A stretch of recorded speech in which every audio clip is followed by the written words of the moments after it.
Sulit dipercaya ada orang yang mau makan sendiri. Kali ini pria itu bahagia. Pria itu menyalakan lampu. Saat kebakaran terjadi, adegan di depannya membuatnya takut. Sekelompok monster dengan gigi terbuka mengelilingi pria ini. Mereka masih berdiskusi bagaimana cara memakannya tepat di depannya. Prajurit sangat tenang saat ini. Katanya dengan tenang, "Semua orang sepertinya peduli padaku. Bolehkah saya mencicipinya?" Monster-monster itu sangat terhibur hingga mereka tertawa terbahak-bahak. Sulit dipercaya ada orang yang mau makan sendiri. Kali ini pria itu bahagia. Keluarkan setumpuk kartu dari saku Anda. Dia lalu berkata pada monster itu, "Ayo bermain kartu. Jika aku kalah, kalian bisa melakukan apapun yang kalian mau padaku." Tak lama kemudian para monster jatuh cinta dengan game ini. Ia memerintahkan bawahannya untuk membuka ruang bawah tanahnya. Beberapa monster mengeluarkan sebuah mobil kecil yang rusak dari dalam.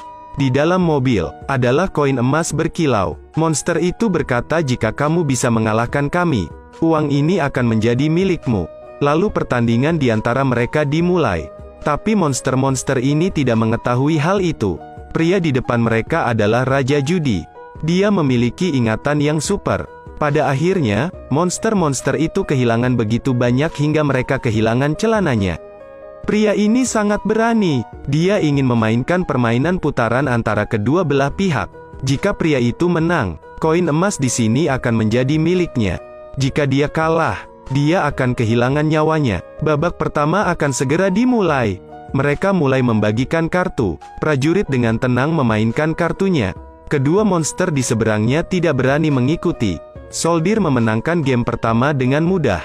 Kemudian putaran kedua dimulai. Dua monster dengan tangan harum.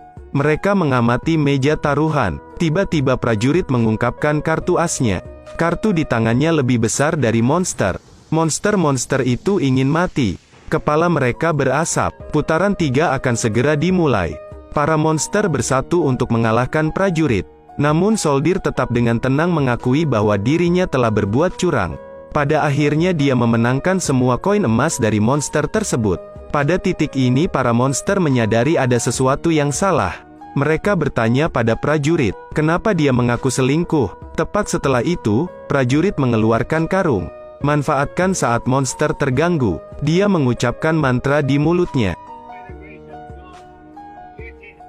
Masukkan semua monster ke dalam tas. Prajurit membawa monster itu di punggungnya dan keluar. Dia melemparkannya dengan keras.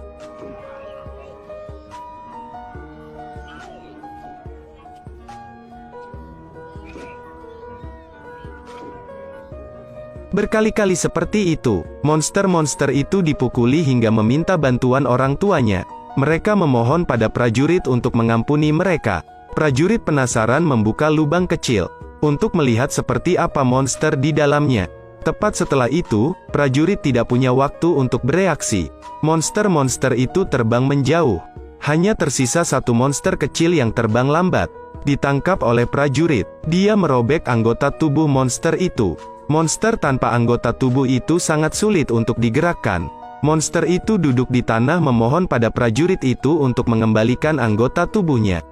Prajurit berkata dia akan mengembalikannya jika menerima layanan Anda. Kemudian pada hari itu prajurit kembali ke desa dengan membawa emas yang dimenangkannya. Berkat itu, ia menjadi orang terkaya di wilayah tersebut.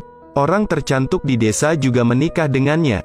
Mereka hidup bahagia bersama, namun tiba-tiba putra mereka yang sehat jatuh sakit parah. Kalaupun kami mengundang dokter terkenal, tidak ada hasil.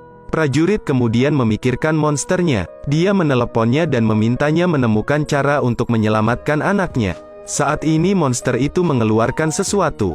Saat berikutnya, sebuah pemandangan yang sulit dipercaya terjadi.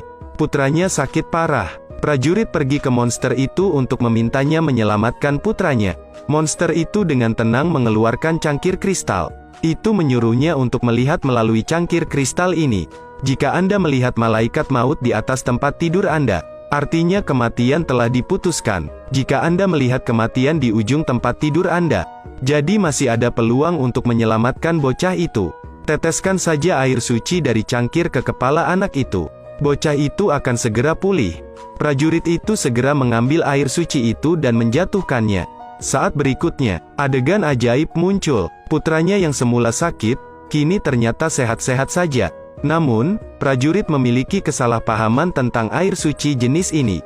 Dia mengeluarkan kaki monster itu dan bermaksud menukarnya dengan secangkir air suci. Dengan air suci prajurit menjadi dokter ajaib yang mampu menyembuhkan segala macam penyakit.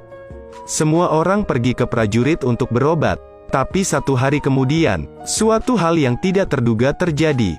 Teman dekat raja mendatangi prajurit.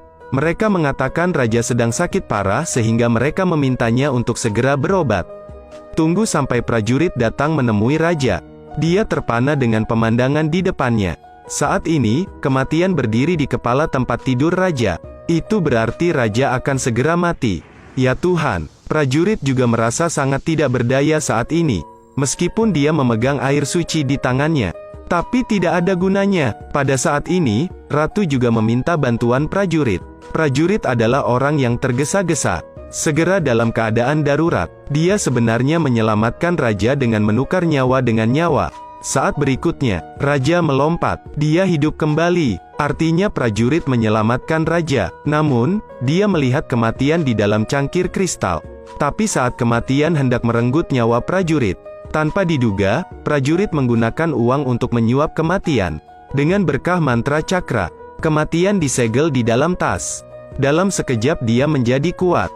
Tidak peduli bagaimana kamu melihatnya, dia tidak terlihat seperti seseorang yang menderita penyakit mematikan. Sejak saat itu prajurit tidak lagi mengkhawatirkan apapun, karena dia mengunci kematian. Tidak ada seorang pun di dunia ini yang akan mati karena usia tua, penyakit, dan kematian. Ratusan tahun berlalu seperti itu. Seluruh desa tentara dipenuhi oleh pria-pria berusia ratusan tahun yang energi. Dan seluruh desa sepertinya telah kehilangan jiwanya.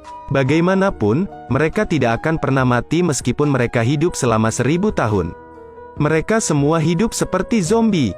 Tapi mereka tidak punya cara untuk mengakhiri semuanya. Dewa kematian telah disegel. Setelah melihat pemandangan ini, prajurit tiba-tiba sadar kembali. Dia dengan cepat melepaskan kematian. Namun ketika segelnya baru saja dibuka, kematian berguling dan lari. Bahkan jika kamu memukulku sampai mati, aku tidak akan berani tinggal lebih lama lagi.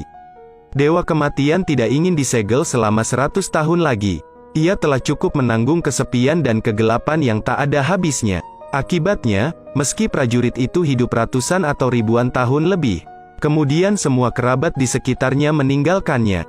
Dia masih hidup. Kemudian prajurit pergi ke neraka. Dia berharap iblis akan menyambutnya. Namun iblis hanya memberinya peta surga dan tidak berani mendekatinya. Prajurit hanya harus pergi ke surga untuk mencari tahu apa yang sedang terjadi. Dia mengutus sejumlah jiwa untuk terbang mengelilingi bumi untuk mencari tempat menuju surga. Namun ketika dia kehabisan uang, dia tetap tidak bisa melihat surga. 1000 tahun lagi telah berlalu. Prajurit masih belum menemukan surga. Pada akhirnya, prajurit hanya bisa kembali ke dunia manusia. Hidup sendiri selamanya. Videonya juga berakhir di sini. Jika kamu diberi kemampuan untuk hidup selamanya, apakah Anda berani menerimanya? Kehidupan kekal menghadapi kesepian yang tak ada habisnya. Menjalani kehidupan menyendiri. Ini mengerikan, padahal baru beberapa puluh tahun berlalu. Tapi itu adalah tahun-tahun yang indah. Jadi hargai setiap momen setiap hari. Silakan ikuti kami, video selanjutnya akan lebih menarik.